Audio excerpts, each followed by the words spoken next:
லூக்கா எழுதின சுவிசேஷத்தை கற்றுக்கொள்ள வாஞ்சையோடு காத்திருக்கும் உங்களை இயேசு கிறிஸ்துவின் நாமத்தினாலே வாழ்த்தி வரவேற்கிறோம். நாம் கடந்த நிகழ்ச்சியிலே லூக்கா சுவிசேஷத்தின் அறிமுக பாடத்தினையும் 1வது அதிகாரம் முதல் 13 வசனங்களையும் கற்றுக்கொண்டோம். அந்த பகுதியிலே நாம் கற்றுக்கொண்ட சில சத்தியங்களை ஒரு முறை ஞாபகப்படுத்திக் கொள்வோமா? லூக்கா தன் சுவிசேஷத்தை அறிவு பெற்ற கிரேக்க மக்களுக்காக எழுதினார். அந்த நாட்களிலே கிரேக்க மொழியே உலக மொழியாக இருந்தது என்றும், பழைய ஏற்பாடு கிரேக்க மொழியிலே மொழிபெயர்க்கப்பட்டது, அதுதான் செப்துவகிந்தா என்று அழைக்கப்படுகிறது என்பதையும், பழைய ஏற்பாட்டிற்கும் புதிய ஏற்பாட்டிற்கும் இடைப்பட்ட 400 ஆண்டுகள் அமைதியான காலமாக இருந்தது என்பதை குறித்தும் நாம் கற்றுக்கொண்டோம். இன்று நாம் லூக்கா 1ஆம் அதிகாரம் 14ஆம் வசனம் முதல் 6ஆம் வசனங்கள் வரை கற்றுக்கொள்ள இருக்கிறோம். இந்த பகுதியிலே நாம் நம்முடைய ஜெபத்திற்கு நாம் ஏன் பதிலை பெற்றுக்கொள்வதில்லை? இயேசுவின் கன்னி பிறப்பை குறித்த சத்தியங்கள் என்ன? மரியாளின் பாடல், இவைகளை குறித்து ஆழமாக அறிந்து கொள்ள எங்களுடன் இணைந்திருங்கள். பிரியமான வேத ஆராய்ச்சியர்களே, இன்றும் கர்த்தர் தம்முடைய வார்த்தை மூலமாக நம்மோடு பேசத்தக்கதாக ஜெபத்தோடு இன்றைய வசனங்களை கற்றுக்கொள்வோம். கடந்த நிகழ்ச்சி முதல் நாம் லூக்கா எழுதின சுவிசேஷத்தை சிந்திக்க துவங்கியிருக்கிறோம். இன்று லூக்கா 1ஆம் அதிகாரம் 14ஆம் வசனம் முதல் பார்ப்போம். லூக்கா 1ஆம் அதிகாரம் 14-15ஆம் வசனங்களை வாசிக்கிறேன். உனக்கு சந்தோஷமும் மகிழ்ச்சியும் உண்டாகும். அவன் பிறப்பு நிமித்தம் அநேகர் சந்தோஷப்படுவார்கள். அவன் கர்த்தருக்கு முன்பாக பெரியவனாயிருப்பான். திராட்சரசமும் மதுவும் குடியான். தன் தாயின் வயிற்றில் இருக்கும் போதே பரிசுத்த ஆவினால் நிரப்பப்பட்டிருப்பான். எலிசபெத்துக்கும் சகரியாவுக்கும் பிறக்கப் போகிற மகன் நசரேயனாய் இருக்க வேண்டும். நசரேய விரதத்திலே இருக்கிறவர்கள் திராட்சரசமோ மதுவோ குடிக்கக்கூடாது. தேவாதி தேவனிலும் பரிசுத்த ஆவியானவரிலுமே தனது மகிழ்ச்சியை அவன் பெற்றுக்கொள்ள வேண்டும். இந்த காரணத்தினாலே தான் எபேசியர் 5ஆம் அதிகாரம் 18ஆம் வசனத்திலே பவுல் அப்போஸ்தலன் சொல்லும் பொழுது, துன்மார்க்கத்திற்கு ஏதுவான மதுபான வெறி கொள்ளாமல் ஆவியினால் நிறைந்து என்று குறிப்பிட்டிருக்கிறார். ஆம், கர்த்தரிடத்திலிருந்தே உங்கள் மகிழ்ச்சியை நீங்கள் பெற்றுக்கொள்ளுங்கள், மது புட்டியிலிருந்து அல்ல. இன்றைக்கு அநேகர் பாட்டில் பயன்படுத்தும் பாப்பாக்களாய் இருக்கிறார்கள். பால் குடிக்கும் குழந்தைகளை நான் சொல்லவில்லை, வயது முதிர்ந்திருந்தும் மது பாட்டில்களை தேடிச் செல்கிறவர்களை குறித்தே சொல்கிறேன். கிறிஸ்தவர்கள் என்று சொல்லப்படுகிற குடும்பங்களிலேயும் வாழ்க்கையின் சூழ்நிலைகளை சந்திப்பதற்காக குடிக்கிறோம் என்று சொல்கிறார்கள். அருமையான சகோதரனே, நம்முடைய வாழ்க்கையை நாம் சந்திப்பதற்கு தேவையான பலனை பரிசுத்த ஆவியானவரிடத்திலிருந்தே நாம் பெற்றுக்கொள்ள வேண்டும். வசனங்கள் 16-17 பாருங்கள். அவன் இஸ்ரவேல் சந்ததியாரில் அநேகரை அவர்கள் தேவனாகிய கர்த்தரிடத்திற்கு திருப்புவான். பிதாக்களுடைய இருதயங்களை பிள்ளைகளிடத்திற்கும் கீழ்ப்படியாதவர்களை நீதிமான்களுடைய ஞானத்திற்கும் திருப்பி உத்தமமான ஜனத்தை கர்த்தருக்கு ஆயத்தப்படுத்தும்படியாக அவன் எலியாவின் ஆவியும் பலமும் உடையவனாய் அவருக்கு முன்னே நடப்பான் என்றான். நாம் தெளிவாக அறிந்து கொள்ள வேண்டிய ஒரு உண்மை என்னவென்றால், யோவான் ஸ்நானகன் பரிசுத்த ஆவியின் வல்லமையினாலே எலியாவை போல செயல்பட்டாலும் வரப்போகிற எலியா யோவான் ஸ்நானகன் அல்ல. யோவான் தகப்பனாருடைய இருதயத்தை பிள்ளைகள் பக்கமாய் திருப்பலாம். 2 சந்ததியாருக்கு இடையிலே உள்ள இடைவெளியை அவன் நிறைவு செய்ய வேண்டும். இன்றைக்கு அப்படிப்பட்ட இடைவெளிகளை விட வயது முதிர்ந்தவர்களுக்கும் தேவனுக்கும் இடையிலே உள்ள இடைவெளியே பெரிதானதாக இருக்கிறது. வயதிலே முதிர்ந்தவர்கள் தேவனோடு கூட சரியான உறவுள்ளவர்களாக இருப்பார்கள் என்றால் இளைஞர்களோடு கூட அவர்களுக்கு பிரச்சனை இருக்காது. லூக்கா 1ஆம் அதிகாரம் 18ஆம் வசனம். அப்பொழுது சகரியா தேவதூதனை நோக்கி, இதை நான் எதினால் அறிவேன்? நான் கிழவனாய் இருக்கிறேன், என் மனைவியும் வயது சென்றவளாய் இருக்கிறாளே என்றான். சகரியாவினுடைய இந்த பதில் அநேகருக்கு சிரிப்பை உண்டு பண்ணுகிறதா இருக்கிறது. இங்கே ஒரு மனிதன் இருக்கிறான், அவன் ஆசாரியன். ஜெபத்திலே கர்த்தரண்டை சென்று இருக்கிறான். அங்கே போய், ஆண்டவரே எனக்கு ஒரு மகனை தாரும் என்று ஜெபிக்கிறான். இப்பொழுது தேவன் காபிரியேல் தூதன் மூலமாக நான் உனக்கு ஒரு குமாரனை கொடுக்க போகிறேன் என்று சொன்னால், சகரியா அதற்கு இதை நான் எதனால் அறிவேன் என்று கேட்கிறான். அவனுடைய கணிப்பு என்ன? என்னுடைய மனைவி வயது சென்றவளாய் இருக்கிறாள், நானும் கிழவனாய் இருக்கிறேன். அப்படி என்றால் எங்களுக்கு ஒரு குழந்தை பிறக்கும் என்று என்னால் எண்ணிக்கூட பார்க்க முடியவில்லையே என்பதுதான் பொருள். ஆனால் அப்படிப்பட்ட ஒரு சூழ்நிலையிலேயும் தனக்கு ஒரு மகன் வேண்டும் என்று ஜெபித்து கொண்டிருக்கிறான். அருமையானவர்களே, நீங்கள் உங்கள் வாழ்க்கையிலே இப்படிப்பட்ட ஜெபங்களை ஏறெடுத்திருக்கிறீர்களா? தேவனிடத்திலே ஒரு குறிப்பிட்ட காரியத்தை கேட்கிறீர்கள், ஆனால் அதை தேவன் உங்களுக்கு கொடுக்க போகிறார் என்பதை குறித்து உங்களால் நம்ப முடியவில்லை. இந்த காரணத்தினாலே தான் அநேக வேளைகளிலே நாம் ஜெபத்திற்கு பதிலை பெற்றுக்கொள்கிறதில்லை. நமக்கு விசுவாசமே இல்லை. இந்த சகரியாவும் சாதாரண ஒரு மனிதனைப் போலத்தான் இருக்கிறான். நம்முடைய வாழ்க்கையிலையும் கூட சில நேரங்களிலே இப்படி நாம் ஜெபிக்கிறோம் இல்லையா? எதிர்பார்க்க முடியவில்லை, ஆனால் ஜெபிக்கிறோம். இதுதான் வேடிக்கையானது. சரி, லூக்கா 1:19 தேவதூதன் அவனுக்கு பிரதியுத்தரமாக, நான் தேவ சந்நிதானத்தில் நிற்கிற காபிரியேல் என்பவன், உன்னுடனே பேசவும் உனக்கு இந்த நற்செய்தியை அறிவிக்கவும் அனுப்பப்பட்டு வந்தேன். கர்த்தருடைய வார்த்தை என்று சொல்லும் பொழுது அதிலே கர்த்தருடைய முத்திரை இருக்கிறது. கர்த்தருடைய வார்த்தையானது அதிகாரத்தை கொண்டுள்ளது. நான் என்ன சொல்கிறேன் என்பது முக்கியமல்ல, ஆனால் கர்த்தருடைய வார்த்தை என்ன சொல்கிறது என்பது மிக முக்கியமானது. கர்த்தர் தம்முடைய வார்த்தையின் மூலமாகவே நம்மோடு கூட பேசுகிறவராயிருக்கிறார். வசனம் 20 பாருங்கள். இதோ தகுந்த காலத்திலே நிறைவேறப் போகிற என் வார்த்தைகளை நீ விசுவாசியாதபடியினால் இவைகள் சம்பவிக்கும் நாள் மட்டும் நீ பேசக்கூடாமல் ஊமையாயிருப்பாய் என்றான். நன்றாக பேசக்கூடியவனாக இருந்த சகரியா அவிசுவாசத்தினாலே சில காலம் பேச முடியாத ஊமையாகி விடுகிறான். ஆம் அருமையானவர்களே, அவிசுவாசம் ஊமையானதாய்த்தான் இருக்கும். ஏனென்றால் அவிசுவாசத்திற்கு மற்றவர்களுக்கு சொல்வதற்கு ஒரு செய்தி இல்லை. இன்றைக்கும் அநேகர் அதிகமான வார்த்தைகளை வளவளவென்று பேசுகிறவர்களாயிருப்பார்கள். அப்படிப்பட்டவர்களிலே பலர் அவிசுவாசிகளாகவே இருக்கிறார்கள். தங்களிடத்திலே சொல்வதற்கு எதுவும் இல்லாதவர்கள் அமைதியாக இருக்க வேண்டும். கர்த்தரிடத்தில் விசுவாசமாக இருக்கிற மனிதன் சொல்வதற்கு ஏதாவது இருக்கும் பொழுது கர்த்தருக்காக அதை அவன் சொல்லலாம். லூக்கா 1:21-22 ஜனங்கள் சகரியாவுக்கு காத்திருந்து அவன் தேவாலயத்தில் தாமதித்ததினால் ஆச்சரியப்பட்டார்கள். அவன் வெளியே வந்தபோது அவர்களிடத்தில் பேசக்கூடாமல் இருந்தான். அதனாலே தேவாலயத்தில் ஒரு தரிசனத்தை கண்டான் என்று அறிந்தார்கள். அவனும் அவர்களுக்கு சைகை காட்டி ஊமையாயிருந்தான். இதுவும் மிகவும் வேடிக்கையான ஒரு வேத பகுதி. தேவன் 400 ஆண்டுகளாக அமைதியாக இருந்தார். இப்பொழுது மனுக்குலத்தோடு அவர் பேச தீர்மானித்திருக்கிறார். அவர் பேச ஆரம்பித்ததை கேட்ட முதல் மனிதன் அவரை நம்ப முடியவில்லை. இப்பொழுது அவனும் ஊமையனாக்கப்பட்டு விட்டான். தான் பேச முடியாத ஊமையனாய் இருக்கிறான் என்பதை அவன் மக்களுக்கு எப்படி செய்கையின் மூலமாக விளக்கியிருப்பான்? சற்றே கற்பனை செய்து பாருங்கள். ஒரு தேவதூதனை பார்த்தபடினாலே இப்படி பேச முடியாமல் ஆகிவிட்டேன் என்பதை எப்படி நீங்கள் மற்றவர்களுக்கு சொல்வீர்கள்? ஆம் அருமையானவர்களே, அது எளிதான ஒரு காரியம் அல்ல. அவனுடைய செய்கைகளையும் அவன் எழுப்பிய ஒலிகளையும் பார்க்கும் பொழுது, அதை கவனிக்கும் பொழுது மிக வேடிக்கையாக இருந்திருக்கும். லூக்கா 1:23 அவனுடைய ஊழியத்தின் நாட்கள் நிறைவேறின உடனே தன் வீட்டுக்கு போனான். ஆதி காலத்திலே தாவீது ராஜா அரியணையில் இருக்கும் பொழுதே ஒவ்வொரு குறிப்பிட்ட ஆசாரியர்களும் ஒரு குறிப்பிட்ட காலம் ஆலயத்திலே பணிவிடை செய்ய வேண்டும் என்றும் அதற்கு பின்னர் அவர்கள் வீட்டிற்கு போகலாம் என்றும் நிர்ணயம் செய்யப்பட்டிருந்தது. ஒரு ஆசாரியன் வேலை செய்து அவன் வேலையை முடித்த பொழுது மற்றும் ஒரு ஆசாரியன் பொறுப்படுத்தி விடுவான். அதை போலத்தான் சகரியாவின் பணிக்காலம் முடிந்த பொழுது அவன் வாய் பேச முடியாதவனாகவே பணிக்காலத்தை முடித்தான். அவனுடைய விடுமுறை நாட்கள் ஆரம்பிக்கப்பட்ட பின்னரும் அவன் அமைதியாகத்தான் இருக்க வேண்டிய நிலை வந்தது. எனவே அவன் வீட்டிற்கு போய் அங்கே எலிசபெத் சொன்ன காரியங்களைத்தான் கவனித்து கேட்டிருப்பான். சரி, வசனங்கள் 24-25. அந்நாட்களுக்கு பின்பு அவன் மனைவியாகிய எலிசபெத்து கர்ப்பவதியாகி ஜனங்களுக்குள்ளே எனக்கு உண்டாயிருந்த நிந்தையை நீக்கும்படியாக கர்த்தர் இந்த நாட்களில் என்மேல் கடாட்சம் வைத்து எனக்கு இப்படி செய்தருளினார் என்று சொல்லி 5 மாதம் வெளிப்படாதிருந்தாள். இது மிகவும் ஆர்வம் தரக்கூடிய ஒரு சூழ்நிலை. சகரியாவால் பேச முடியவில்லை. எலிசபெத்து தன்னுடைய நிலைமையினாலே பல மாதங்கள் தனித்து வீட்டிலே இருக்கிறாள். எலிசபெத்து தான் அடிக்கடி சகரியாவே நாம் ஒரு குமாரனை பெற்றுக்கொள்ளப் போகிறோம் என்று சொல்லிக் கொண்டிருந்திருப்பாள். வசனங்கள் 26-27. 6ஆம் மாதத்திலே காபிரியேல் என்னும் தூதன் கலிலேயாவில் உள்ள நாசரேத் என்னும் ஊரில் தாவீதின் வம்சத்தானாகிய யோசேப்பு என்கிற நாமமுள்ள புருஷனுக்கு நியமிக்கப்பட்டிருந்த ஒரு கன்னிகையினிடத்திற்கு தேவனாலே அனுப்பப்பட்டான். அந்த கன்னிகையின் பேர் மரியாள். இப்பொழுது நாம் எருசலேமிலிருந்து நாசரேத்திற்கு போகிறோம்.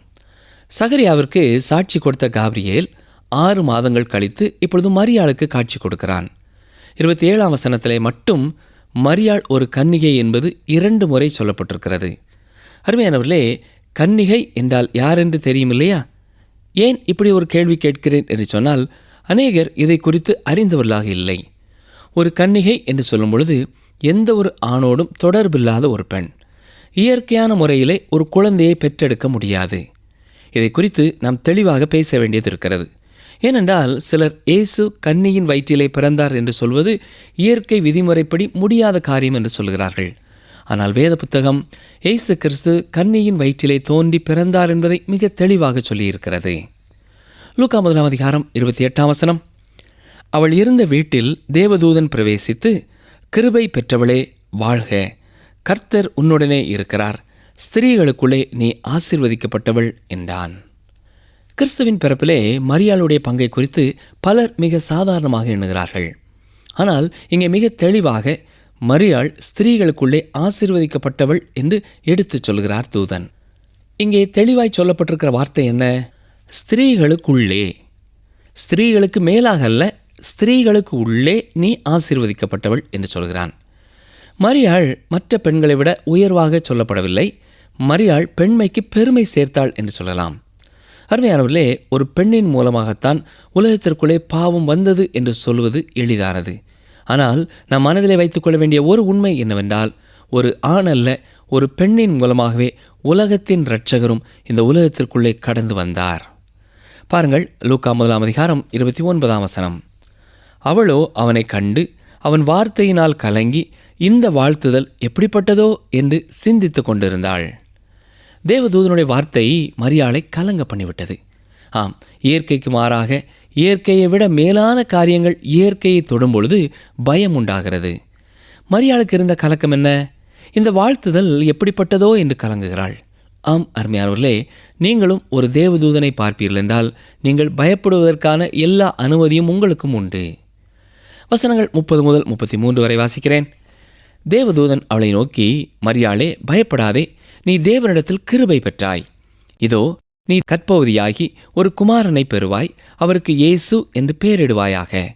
அவர் பெரியவராயிருப்பார், உன்னதமானவருடைய குமாரன் எனப்படுவார். கர்த்தராகிய தேவன் அவருடைய பிதாவாகிய தாவீதின் சிங்காசனத்தை அவருக்கு கொடுப்பார். அவர் யாக்கோபின் குடும்பத்தாரை என்றென்றைக்கும் அரசாளுவார், அவருடைய ராஜ்யத்துக்கு முடிவிராது என்றான். இது மிக தெளிவான வார்த்தைகள்தான். இதை யாருமே தவறாக வியாக்கியானம் சொல்ல முடியாது. இயேசு கிறிஸ்துவின் கன்னிப்பிறப்பை விசுவாசியாதவர்கள் இயேசு ஒரு நாள் தாவீதின் சிங்காசனத்திலே உட்காருவார் என்பதையும் விசுவாசிக்கிறதில்லை. ஆனால் லூக்கா இங்கே எது எழுதுகிறாரோ அது அப்படியே நிறைவேறப் போகிறது. கன்னிகையின் வயிற்றிலே இயேசு தோன்றப் போகிறார். தாவீதின் வம்சத்திலே அவர் ஆளுகை செய்ய போகிறார். ஆம், அவர் யாக்கோவின் குடும்பத்தாரை என்றென்றைக்கும் அரசாளுவார். அந்த ராஜ்யத்திற்கு முடிவே இருக்கப் போவதில்லை. லூக்கா 1:34 அதற்கு மரியாள் தேவதூதனை நோக்கி, இது எப்படியாகும்? புருஷனை அறியேனே என்றாள். அருமையானவர்களே, கன்னிப்பிறப்பை கேள்வி கேட்ட முதல் நபர் மரியாள்தான். இது எப்படியாகும்? இன்றைக்கும் இது சிறந்த ஒரு கேள்வியாயிருக்கிறது. இப்பொழுது லூக்கா தேவதூதன் என்ன சொன்னானோ அதை சொல்லி இந்த கேள்விக்கான விடையை கொடுக்கிறார். பாருங்கள், வசனம் 35. தேவதூதன் அவளுக்கு பிரதியுத்தரமாக, பரிசுத்த ஆவி உன்மேல் வரும், உன்னதமானவருடைய பலம் உன்மேல் நிழலிடும், ஆதலால் உன்னிடத்தில் பிறக்கும் பரிசுத்தம் உள்ளது தேவனுடைய குமாரன் எனப்படும். இயேசு கிறிஸ்துவின் பிறப்பிலே எந்த ஒரு மனிதனுக்கும் பங்கில்லை. லேவியராம புத்தகத்தை நாம் படிக்கும்போது ஒரு பெண் ஒரு குழந்தையை பெற்றெடுக்கும் பொழுது தீட்டானவளாகிறாள். ஏனென்றால் ஒரு பாவியை இந்த உலகத்திற்குள்ளே அவள் கொண்டு வந்தாள் என்று பார்த்தோம். இங்கே மரியாளுக்கு கூறப்படுவது என்ன? அவள் ஒரு பாவியை இந்த உலகத்திற்குள்ளே கொண்டு வரப்போகிறதில்லை, அவர் பரிசுத்தராய் இருக்கிறார். ஒரு ஆணும் ஒரு பெண்ணும் இணைவதனாலே உண்டாகிற குழந்தை பாவத்திலே பாவ சுபாவத்திலே பிறக்கிறான். ஆனால் கன்னி பிறப்பின் மூலமாக தேவாதி தேவன் ஒருவரே அந்த பரிசுத்த காரியத்தை கொண்டு வர முடியும். தாவீது சங்கீதங்களின் புத்தகம் 51ஆம் சங்கீதம் 5ஆம் வசனத்திலே சொல்லும் பொழுது, இதோ நான் துர்க்குணத்தில் உருவானேன், என் தாய் என்னை பாவத்தில் கற்பந்தரித்தாள் என்று கூறுகிறார். ஆனால் மரியாளுடைய மகன் வித்தியாசமானவர். நீங்கள் விரும்பினால் கன்னி பிறப்பை மறுக்கலாம். நீங்கள் ஒரு அவிசுவாசியாக இருப்பீர்கள் என்றால் நீங்கள் அதை மறுப்பதையே நானும் எதிர்பார்க்கிறேன். ஆனால் நான் ஒரு கிறிஸ்தவன் அல்ல, ஆனால் கன்னி பிறப்பை நம்புகிறேன் என்று சொல்வீர்கள் என்றால் உண்மையாகவே எனக்கு ஒரு அதிர்ச்சியான செய்திதான் அது. நீங்கள் கிறிஸ்துவை அறிந்தவராக இல்லை என்றால் நீங்கள் இதை விசுவாசிக்க முடியாது. ஆனால் வேத புத்தகம் கன்னி பிறப்பை குறித்து எதுவுமே சொல்லவில்லை என்று சொல்ல முடியாது. ஏனென்றால் அது மிக தெளிவாக சொல்லியிருக்கிறது. அருமையானவர்களே, இந்த குமாரன் ஏன் தேவனுடைய குமாரன் என்று அழைக்கப்பட போகிறார் தெரியுமா? அவர் பரிசுத்த ஆவி மரியாளின் மேலே நிழலிட்டதினாலே பிறந்தவர். எனவே அவர் தேவனுடைய குமாரன். இயற்கை விதிகளின்படியே லூக்கா இந்த நிருபத்தை எழுதியிருக்கிறார். நாசரேத்தூர் இயேசு கிறிஸ்துவை அவர் அலசி ஆராய்ந்தபடியினாலே தனது கண்டுபிடிப்பாகிய உண்மையை, அதாவது இயேசுவை கர்த்தர் என்பதை எழுதியிருக்கிறார். யோவான் தனது சுவிசேஷத்தில் என்ன முடிவிற்கு வந்தாரோ அதே முடிவிற்குத்தான் லூக்காவும் வருகிறார். ஆனால் 2 பேருடைய வழிமுறைகளும் தான் வேறு. லூக்கா சாதாரணமான தனது வார்த்தைகளிலே இவற்றை சொல்லுகிறார். லூக்கா 1 அதிகாரம் 36, 37 வசனங்களை பாருங்கள். இதோ உனக்கு இனத்தாளாய் இருக்கிற எலிசபெத்தும் தன் முதிர் வயதிலே ஒரு புத்திரனை கற்பந்தரித்திருக்கிறாள். மலடி எனப்பட்ட அவளுக்கு இது 6ஆம் மாதம். தேவனாலே கூடாத காரியம் ஒன்றுமில்லை என்றான். அருமையானவர்களே, யோவான் ஸ்நானகனின் பிறப்பும் அற்புதமானது. ஆனாலும் அது கன்னி பிறப்பு அல்ல. இங்கே தேவதூதன் சொல்லும் பொழுது தேவனால் கூடாத காரியம் ஒன்றுமில்லை என்று சொல்லுகிறார். இது மிகவும் அழகான வார்த்தைகள், உண்மையான வார்த்தைகள். பல வேளைகளிலே இந்த வாக்கியத்தை பலர் திரித்தும் வேதத்தை புரட்டியும் கூற பயன்படுத்துகிறார்கள். தேவன் ஏதாவது ஒரு காரியத்தை செய்ய தீர்மானித்து விடுவார் என்றால் அவரால் கூடாத காரியம் ஒன்றுமில்லை. ஆனால் நாம் கேட்டுக்கொள்ளும் முடியாத எல்லா காரியங்களையும் அவர் செய்கிறவர் அல்ல. அநேகர் தங்கள் சுயநலமான தேவைகளை நிறைவேற்றத்தக்கதாக இந்த வசனத்தை பிடித்து கொண்டு கர்த்தர் எனக்கு அதை செய்ய வேண்டும், இதை செய்ய வேண்டும் என்று கேட்பார்கள். அருமையானவர்களே, தேவனால் கூடாத காரியம் ஒன்றுமில்லை, உண்மைதான். ஆனால் என்னாலும் உங்களாலும் கூடாத காரியங்கள் அநேகம் இருக்கிறது. தேவனாலே கூடாத காரியம் ஒன்றுமில்லை என்று ஒரு மனிதன் சொல்லிவிட்டு அவனுக்கு தேவன் கொடுத்த சில காரியங்களை அவன் செய்யாமல் போவான் என்றால் அவிசுவாசிகள் தேவனை ஏளனம் செய்யும் காரியமாகிவிடும். தேவன் எதை செய்து முடிக்க வேண்டுமென்று எண்ணினாலும் அதை அவர் செய்து முடிப்பார். ஏனென்றால் அவரால் செய்யக்கூடாத காரியம் ஒன்றுமில்லை. இவ்வாறு கூறுவதனாலே ஒரு விசுவாசியை கேட்கும் எல்லா காரியங்களையும் அவர் செய்வார் என்று சொல்ல முடியாது. ஏனென்றால் சில காரியங்கள் அவருடைய திட்டத்திலே காணப்படாத காரியங்களாய் இருக்கலாம். லூக்கா 1 அதிகாரம் 38 வசனம். அதற்கு மரியாள், இதோ நான் ஆண்டவருக்கு அடிமை, உம்முடைய வார்த்தையின்படி எனக்கு ஆக கடவது என்றாள். அப்பொழுது தேவதூதன் அவளிடத்திலிருந்து போய்விட்டான். இந்த வசனம் நமக்கு வெளிப்படுத்துவது என்ன? தேவனுடைய சித்தத்திற்கு மரியாள் தன்னை பூரணமாக ஒப்படைக்கிறாள். தேவதூதனுக்கு மரியாள் சொல்லும் பதில் என்ன தெரியுமா? நான் ஆண்டவருக்கு அடிமை, எனவே உம்முடைய வார்த்தையின்படியே எனக்கு ஆக கடவது. அருமையானவர்களே, இந்த நேரத்திலேயே அவளுடைய வாழ்க்கையின் மேலாக ஒரு மேகம் வந்தது. ஆண்டவராய் இயேசு கிறிஸ்து மரித்தோரிலிருந்து உயிரோடு எழும்பும் வரை அந்த மேகம் அங்கே இருந்தது. இயேசு கிறிஸ்துவனுடைய உயிர்த்தெழுதல் அவருடைய கன்னிப்பிறப்பை உறுதி செய்கிறதா இருக்கிறது. அவர் உயிர்த்தெழும்பும் வரை அநேகர் அவருடைய கன்னிப்பிறப்பை கேள்வி கேட்டார்கள். அருமையான சகோதரனை சகோதரியே, நீங்கள் கன்னிப்பிறப்பை மறுத்துவிட்டு உயிர்த்தெழுதலை விசுவாசிக்கிறேன் என்று சொல்ல முடியாது. அல்லது உயிர்த்தெழுதலை மறுத்து கொண்டு கன்னிப்பிறப்பை விசுவாசிக்கிறேன் என்றும் சொல்ல முடியாது. ஏனென்றால் கன்னிப்பிறப்பும் உயிர்த்தெழுதலும் இணைந்தே செல்லுகிற ஒன்றாயிருக்கிறது. இப்பொழுது மரியாள் எலிசபெத்தை சந்திக்கப் போவதை குறித்து பார்க்கிறோம். வசனங்கள் 39 முதல் 41 வரை வாசிக்கிறேன்.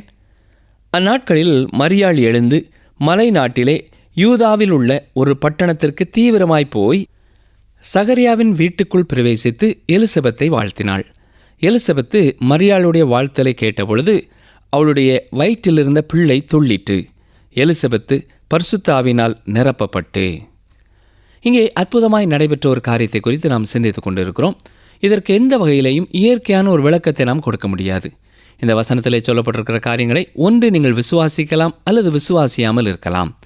இன்றைக்கு அநேக ஊழியர்களும் கூட தாங்கள் பெரிய ஞானிகள் என்று காட்ட வேண்டும் என்பதற்காக வேதத்திலே சொல்லப்பட்டிருக்கிற இயற்கைக்கு மாறான அற்புதமான காரியங்களுக்கும் விளக்கம் கொடுக்க முற்படுகிறார்கள்.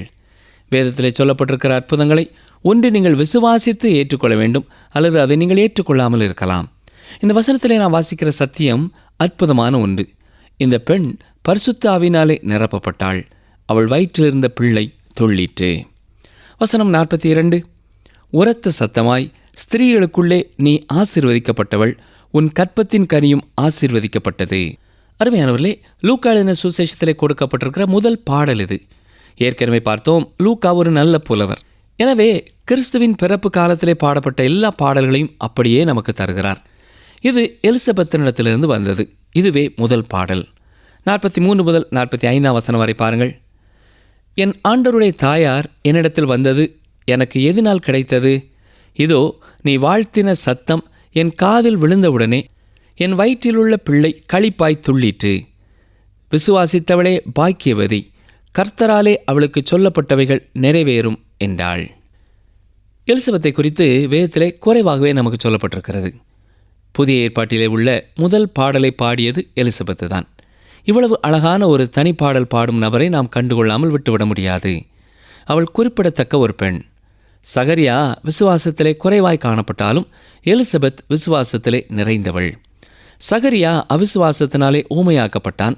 ஆனால் எலிசபெத் அப்படியல்ல. அவள் தேவனை விசுவாசித்தாள். இப்பொழுது மரியாளை உற்சாகப்படுத்துகிறாள். மரியாள் ஒரு இளம்பெண், எலிசபெத் வயது முதிர்ந்தவள். எலிசபெத் எத்தனையோ ஆண்டுகளாக தேவனோடு வாழ்ந்த ஒரு பெண். எனவேதான் விசுவாசித்தவளே பாக்கியவதி, கர்த்தராலே அவளுக்கு சொல்லப்பட்டவைகள் நிறைவேறும் என்று ஒரு நிச்சயத்தை கொடுக்கிறாள். மரியாளும் சாதாரண ஒரு பெண்தான், எலிசபெத்தும் சாதாரண ஒரு பெண்தான். எனவே மரியாளுக்கு அந்த நேரத்திலே தேவையாயிருந்த உற்சாகத்தை எலிசபெத் கொடுத்தாள். வசனங்கள் 46 முதல் 48 வரை பாருங்கள். அப்பொழுது மரியாள், என் ஆத்துமா கர்த்தரை மைமைப்படுத்துகிறது, என் ஆவி என் இரட்சகராகிய தேவனில் களி கூறுகிறது. அவர் தம்முடைய அடிமையின் தாழ்மையை நோக்கி பார்த்தார். இதோ இது முதல் எல்லா சந்ததிகளும் என்னை பாக்கியவதி என்பார்கள். இப்பொழுது மரியாள் ஒரு பாடல் பாடுகிறாள். இந்த பாடல் அநேக சத்தியங்களை நமக்கு கற்றுக் கொடுக்கிறது. மரியாள் தனக்கும் ஒரு இரட்சகர் தேவை என்று கூறி அவரிலே தாம் களி கூறுவதையும் சொல்கிறாள். மரியாளை உண்மையாகவே நாம் ஆசீர்வதிக்கப்பட்டவள் என்று சொல்ல வேண்டும். அதே நேரத்திலே மரியாளை ஒரு தெய்வமாக்க வேண்டும் என்றும் அவசியமில்லை. ஆனால் வேதம் சொல்வது போலவே ஸ்திரீகளுக்குள் அவர்கள் ஆசீர்வதிக்கப்பட்டவர்கள் என்பதை நாம் மறுக்கவே முடியாது.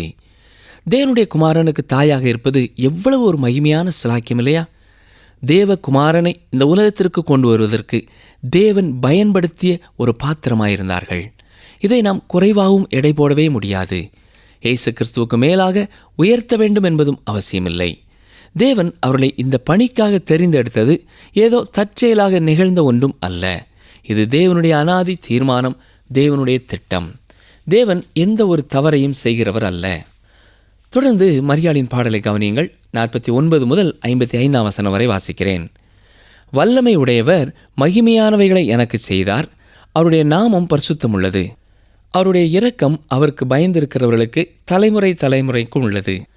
தம்முடைய புயத்தினாலே பராக்கிரமம் செய்தார். இருதய சிந்தையில் அகந்தையுள்ளவர்களை சிதறடித்தார். பலவான்களை ஆசனங்களிலிருந்து தள்ளி தாழ்மையானவர்களை உயர்த்தினார். பசியுள்ளவர்களை நன்மைகளினால் நிரப்பி ஐஸ்வர்யமுள்ளவர்களை வெறுமையாய் அனுப்பிவிட்டார். நம்முடைய பிதாக்களுக்கு அவர் சொன்னபடியே ஆபிரகாமுக்கும் அவன் சந்ததிக்கும் என்றென்றைக்கும் இரக்கம் செய்ய நினைத்து தம்முடைய தாசனாய இஸ்ரவேலை ஆதரித்தார் என்றாள். தம்முடைய புயத்தினாலே பராக்கிரமம் செய்தார் என்று சொல்கிறார். ஏசாயா 53 அதிகாரம் 1 வசனத்தை பார்க்கும்போது, கர்த்தருடைய புயம் யாருக்கு வெளிப்பட்டது என்று கேட்டுவிட்டு தொடர்ந்து தேவ ஆட்டுக்குட்டியை குறித்து, அதாவது உலகத்தின் பாவத்தை சுமந்து தீர்க்கும் தேவ ஆட்டுக்குட்டியை குறித்து வெளிப்படுத்துகிறார். மனுக்குலத்துக்கு கொடுத்த ரட்சிப்பின் வாயிலாக தேவன் தனது கரத்தின் வலிமையையும் வல்லமையையும் அன்பையும் வெளிப்படுத்தி இருக்கிறார். மரியாள் தனது பாடலிலே ஆபிரகாமை குறித்தும் சொல்லியிருக்கிறாள். ஆபிரகாமை குறித்து அநேக இடங்களிலே புதிய ஏற்பாட்டிலே நாம் காணக்கூடியவர்களாக இருக்கிறோம். பழைய ஏற்பாட்டிலே வேறு எந்த ஒருவரை குறித்து சொன்ன காரியங்களை விட ஆபிரகாம் மனித எண்ணத்தோடு ஒப்பிடப்பட்டு பல இடங்களிலே பேசப்பட்டிருக்கிறார். லூக்கா 1 அதிகாரம் 56 வசனம், மரியாள் ஏறக்குறைய 3 மாதம் அவளுடனே இருந்து தன் வீட்டுக்கு திரும்பி போனாள். இந்த அதிகாரத்தின் மீதி பகுதியிலே யோவான் ஸ்நானனின் பிறப்பை குறித்தும் சகரியாவின் பாடலையும் நாம் பார்க்கிறோம். லூக்கா 1 அதிகாரம் 57 முதல் 60 வசனம் வரை பாருங்கள். எலிசபெத்துக்கு பிரசவ காலம் நிறைவேறின போது அவள் ஒரு புத்திரனை பெற்றாள். கர்த்தர் அவளிடத்தில் தம்முடைய இரக்கத்தை விளங்க பண்ணினார் என்று அவளுடைய அயலகத்தாரும் பந்து ஜனங்களும் கேள்விப்பட்டு அவளுடனே கூட சந்தோஷப்பட்டார்கள். 8ஆம் நாளிலே பிள்ளைக்கு விருத்த சேதனம் பண்ணும்படிக்கு அவர்கள் வந்து அதன் தகப்பனுடைய நாமத்தின்படி அதற்கு சகரியா என்று பெயரிடப் போனார்கள். அப்பொழுது அதன் தாய், அப்படியல்ல, அதற்கு யோவான் என்று பெயரிட வேண்டும் என்றாள். உறவினர்கள் உலக வழக்கப்படி செயல்பட போனார்கள். ஆனால் எலிசபெத் தடுத்து நிறுத்தி யோவான் என்று பெயரிட வேண்டும் என்று சரியாய்ச் சொன்னாள். தொடர்ந்து 61 வசனம் முதல் பாருங்கள். அதற்கு அவர்கள், உன் உறவின் முறையாரில் இந்த பெயர் உள்ளவன் ஒருவனும் இல்லையே என்று சொல்லி அதன் தகப்பனை நோக்கி, இதற்கு என்ன பெயரிட மனதாயிருக்கிறீர்கள் என்று சைகையினால் கேட்டார்கள். அவன் எழுத்து பலகையை கேட்டு வாங்கி இவன் பேர் யோவான் என்று எழுதினான். எல்லாரும் ஆச்சரியப்பட்டார்கள். உடனே அவனுடைய வாய் திறக்கப்பட்டு அவனுடைய நாவும் கட்டவிழ்க்கப்பட்டு தேவனை ஸ்தோத்தரித்து பேசினான். அருமையானவர்களே, அப்பொழுது அங்கே இருந்த எல்லாரும் ஆச்சரியப்பட்டார்கள். இதன் பின்னர் தான் சகரியா பேச துவங்கினான். பேச துவங்கிய உடனேயே பரிசுத்த ஆவியானவராலே நிரப்பப்பட்டு தீர்க்க தரிசனமாக ஒரு பாடல் பாடுகிறான். முதலாவது, சகரியா விசுவாசம் உள்ளவனாய் இல்லாவிட்டாலும் குழந்தை பிறந்த பொழுது தேவனிலே மகிழ்ந்து அவனால் பாட முடிந்தது. நிகழ்ச்சியை கேட்டுக்கொண்டிருக்கிற எனக்கு அருமையான சகோதரனே, நம்மில் அநேகருடைய வாழ்க்கையிலே சகரியாவை போன்ற அவிசுவாசம் காணப்படுகிறது. தேவன் நம்முடைய ஜெபத்தை கேட்கிறார், நம்முடைய ஜெபத்திற்கு பதில் கொடுக்கிறார். நாம் எழுந்து அவரை மகிமைப்படுத்தலாம். விசுவாசத்திலே குறைவுள்ளவர்களாய் காணப்படுகிறவர்களுக்கும் தேவன் அற்புதங்களை செய்கிறார். ஜெபத்திற்கு பதில் கொடுக்கிறார். ஏனென்றால் அவர்களும் மகிழ்ந்திருக்கும்படியாகத்தான் அப்படி செய்கிறார். விசுவாசத்திலே குறைவாய் காணப்படுகிறவர்கள் அதிகமாய் மகிழ்ச்சி அடைகிறதில்லை. உறுதியான பரிசுத்தவான்கள், அதிகமாக விசுவாசம் வைத்திருக்கிறவர்கள் எல்லா சூழ்நிலைகளிலுமே தேவனுக்குள்ளே மகிழ்ந்து களி கூறுவார்கள். உங்களுடைய வாழ்க்கையிலே இன்றைக்கு நீங்கள் எப்படிப்பட்டவர்களாக இருக்கிறீர்கள்? உங்களுடைய சூழ்நிலையை பார்த்து கலங்கி போய் சோர்ந்து போயிருக்கிறீர்களா? அல்லது கர்த்தருடைய பாதத்திலே உங்கள் பாரத்தை வைத்துவிட்டு அவரை நன்றியோடு நீங்கள் துதித்து கொண்டிருக்கிறீர்களா? கர்த்தரை நான் எக்காலத்திலும் ஸ்தோத்தரிப்பேன், அவர் துதி எப்போதும் என் வாயில் இருக்கும் என்று சங்கீதக்காரன் சொல்கிறார். அப்போஸ்தலனாகிய பவுலும் எல்லாவற்றிலேயும் ஸ்தோத்திரம் செய்யுங்கள், அப்படி செய்வதே உங்களை குறித்து தேவனுடைய சித்தமாயிருக்கிறது என்று சொல்லியிருக்கிறார். இன்றைக்கும் உங்களுடைய வாழ்க்கையிலே நீங்கள் எந்த சூழ்நிலையில் இருந்தாலும் கர்த்தர் எவ்வளவு பெரியவர் என்பதை உணர்ந்தவர்களாக, கர்த்தர் எவ்வளவு வல்லமை நிறைந்தவர் என்பதை புரிந்து கொண்டவர்களாக, தேவனால் கூடாத காரியம் ஒன்றுமில்லை என்பதை விசுவாசித்தவர்களாக அவருக்குள்ளே மகிழ்ந்து களி கூர்ந்து அவரை துதிப்பீர்களா? நேயர்களே, இந்த நாளிலும் கேட்ட சத்தியங்கள் உங்கள் ஆவிக்குரிய வாழ்க்கைக்கும் பிரயோஜனம் உள்ளதாக இருந்திருக்கும் என்று நினைக்கிறோம். அவுட்ரோ. நேயர்களே, இந்த நாளிலும் கேட்ட சத்தியங்கள் உங்கள் ஆவிக்குரிய வாழ்க்கைக்கு பிரயோஜனம் உள்ளதாக இருந்திருக்கும் என்று நினைக்கிறோம். சிலதை திரும்ப ஞாபகப்படுத்திக் கொள்வோமா? நசரேய விரதத்தில் இருப்பவர்கள் திராட்சரசமோ மதுவோ எடுத்துக்கொள்ளக்கூடாது. அவர்கள் தேவாதி தேவனிலும் பரிசுத்த ஆவியானவரிலுமே தனது மகிழ்ச்சியை அவர்கள் பெற்றுக்கொள்ள வேண்டும். கர்த்தருடைய வார்த்தையிலே கர்த்தருடைய முத்திரை இருக்கிறது. கர்த்தர் தம்முடைய வார்த்தையினாலே நம்மோடே பேசுகிறார். ஒரு பெண்ணின் மூலமாகவே உலகத்தின் இரட்சகரும் இந்த உலகத்திற்குள்ளே கடந்து வந்தார். தேவன் ஒரு காரியத்தை செய்யும்படி தீர்மானித்து விடுவார் என்றால் அவரால் கூடாத காரியம் ஒன்றுமில்லை. கன்னி பிறப்பும் உயிர்த்தெழுதலும் இணைந்தே செல்லும் ஒன்றாக இருக்கிறது. மீண்டும் நாம் அடுத்த நிகழ்ச்சியிலே சந்திப்போம். கர்த்தர் உங்களை ஆசீர்வதிப்பாராக.